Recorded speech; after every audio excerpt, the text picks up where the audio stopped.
out there, even if they didn't buy my CD. He ran for county commissioner of the city of Milwaukee. And he got elected. And he got elected a few more times. And last year, after 2005, the ghetto priest, otherwise known as James White, looked at what happened in New Orleans. And he said, I want to figure out how we in Milwaukee can stand with our brothers and sisters in New Orleans. It's not enough just to shed tears and moan and groan and complain about the government. We have to be the government.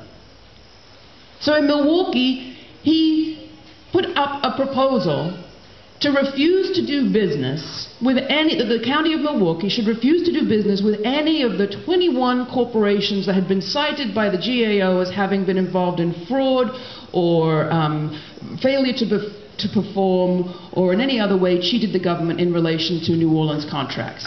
And he got unanimous approval on the county commission board in Milwaukee. And you can say, well, that may just be a kind of, symbolic gesture, but it just so happened that one of those companies had $53 million worth of business with the county of Milwaukee. And his unanimous success in the county commission meant that even the mayor, when he got freaked out and tried to overturn this thing, couldn't beat the law.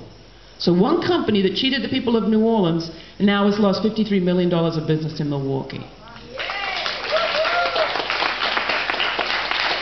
So I want to leave you with the thought of a very dear and much missed friend of mine, the poet and essayist June Jordan, who once said, enough waiting for somebody else to do it, for somebody else to save us riding in on some presidential pony, for the Constitution to save us just because it exists, for rain and summer and Charlie to save us.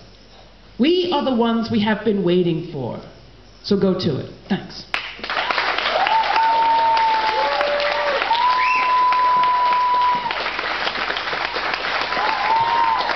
Ladies and gentlemen, that was Laura Flanders from